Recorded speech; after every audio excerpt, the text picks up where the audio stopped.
Hello, my dear students. Myself Nandita Khandra, and I am an assistant professor at Bhilai Mahila Mahavidyalaya.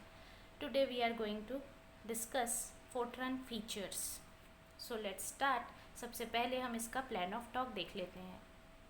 सबसे पहले हम discuss करेंगे characters, उसके बाद variables और उसके टाइप्स, कॉन्स्टेंट्स और उसके types, and finally built in functions. तो फोर्ट्रन में जो भी कैरेक्टर्स यूज़ किए जाएंगे वो कैसे होने चाहिए.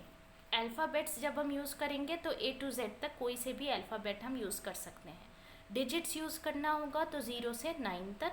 सिंबल्स यूज़ करेंगे plus minus slash asterisk dot comma inverted comma underscore dollar और पैरेंथेसिस. फोर्ट्रन वेरिएबल्स, इनके बारे में जानने के लिए हम एक एग्जांपल लेते हैं.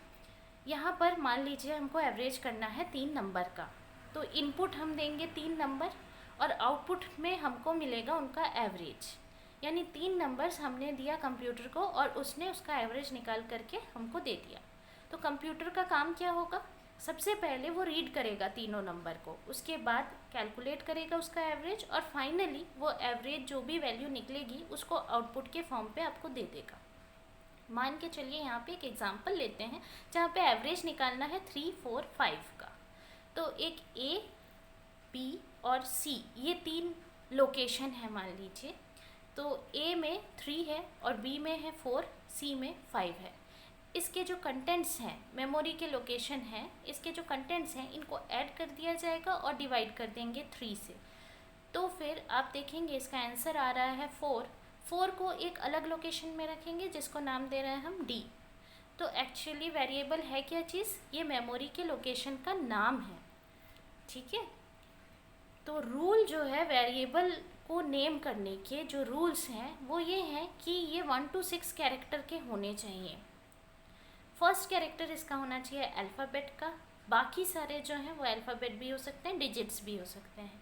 यहाँ पर कोई भी स्पेशल कैरेक्टर अलाउड नहीं होगा और फोर्ट्रन वर्ब भी अलाउड नहीं होगा. फोर्ट्रन वर्ब यानी जिनको हम यूज़ करते हैं फोर्ट्रन में स्टेटमेंट के फॉर्म पे इफ़ हो गया, गो हो गया, इफ़ देन हो गया, इफ़ देन एल्स हो गया, ये सारी चीज़ें हम यूज़ यहाँ पर नहीं कर सकते हैं. वेरिएबल्स जो हैं वो 2 तरह के होते हैं, इंटीजर और रियल. जो इंटीजर होंगे वो I से लेके N तक हम लिख सकते हैं, IJKLMN. रियल जो होंगे उनको लिखने के लिए हमको I से N को छोड़ के बाकी अल्फ़ाबेट्स का यूज़ करना होगा. और इनका फॉर्म कैसा रहेगा, इंटीजर लिस्ट ऑफ वेरिएबल्स. जो भी वेरिएबल हमको यूज़ करना है तो इंटीजर सम एरिया, रियल में लिखे हमने साइट, कुछ इस तरीके से. फोर्ट्रन में जो कॉन्स्टेंट्स यूज़ करते हैं वो भी 2 टाइप्स के होते हैं, इंटीजर कॉन्स्टेंट और रियल कॉन्स्टेंट. इंटीजर कॉन्स्टेंट यानी फिक्स्ड पॉइंट. रूल्स इनके क्या हैं, 0, 1 से लेकर के 9 प्लस माइनस. प्लस माइनस जो है वो हमेशा लेफ़्ट साइड में होगा. कोई भी सिंबल यानी प्लस सिंबल यूज़ किया जा सकता है. तो वैलिड कौन से हैं, जैसे 127 ये वैलिड है, +4 ये भी वैलिड है, -83 ये भी वैलिड है. जबकि इनवैलिड है यहाँ पर कुछ, जैसे 3,886 कॉमा अलाउड नहीं है इसीलिए ये इनवैलिड हो गया. 14.44 डेसिमल पॉइंट नहीं होना क्योंकि फिक्स्ड पॉइंट है इसीलिए. 4 to 6 + 5 कोई सिंबल बीच में नहीं होना चाहिए, again invalid. 233 minus right side में सिंबल लिखा गया है, ये भी इनवैलिड.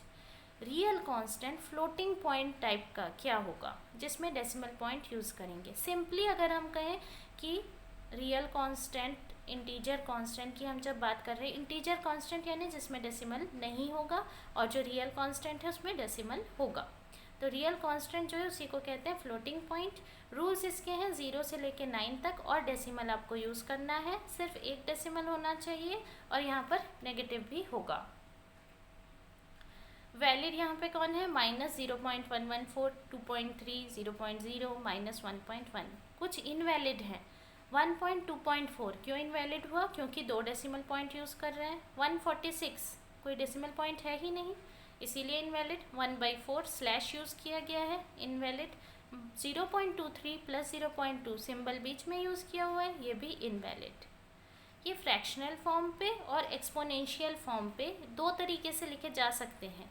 तो जब हमको एक्सपोनेंशियल फॉर्म पे लिखना है तब हम कैसे लिखते हैं, जैसे यहाँ पर एक एग्जांपल के तौर पे दिया गया है 0 पॉइंट, खूब सारे ज़ीरोज़ यहाँ पे लिखे हैं 145, यहाँ पे 15 डिजिट्स हैं टोटल, जिसमें से 12 ज़ीरोज़ हैं right side of decimal. Decimal के बाद जो ज़ीरो की संख्या है वो है 12।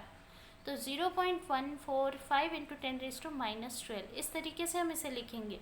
और 0.145 जो है वो मैंटिसा कहलाएगा, -12 जो 10 के ऊपर है वो कहलाएगा आपका एक्सपोनेंट। तो इसको हम कैसे लिखेंगे, टोटल 0.145e-12, इस फॉर्म पे हमको इसे लिखना है। अब आते हैं बिल्ट इन फंक्शन में। बिल्ट इन फंक्शन को ही लाइब्रेरी फंक्शन या इंट्रिंसिक फंक्शन भी कहते हैं। ये वो फंक्शंस होते हैं जो कि मैन्युफैक्चरर प्रोवाइड करते हैं कंपाइलर के साथ में, और यूज़र इनका यूज़ कर सकते हैं पूरा प्रोग्राम बगैर बनाए।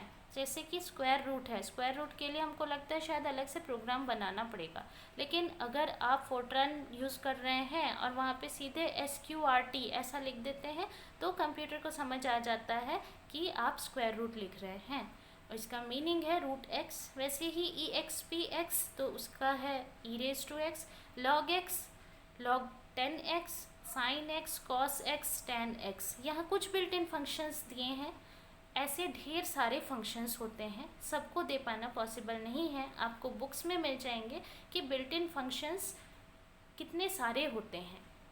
आपको बस ये समझना है कि इतने कुछ फंक्शंस जो हैं वो फोर्ट्रान के लाइब्रेरी में हैं जिनका हम डायरेक्ट यूज़ कर सकते हैं। आपको इस टॉपिक में कोई भी डाउट है तो फिर आप कमेंट सेक्शन में जा कर के पूछ सकते हैं। आज के लिए इतना ही, थैंक यू।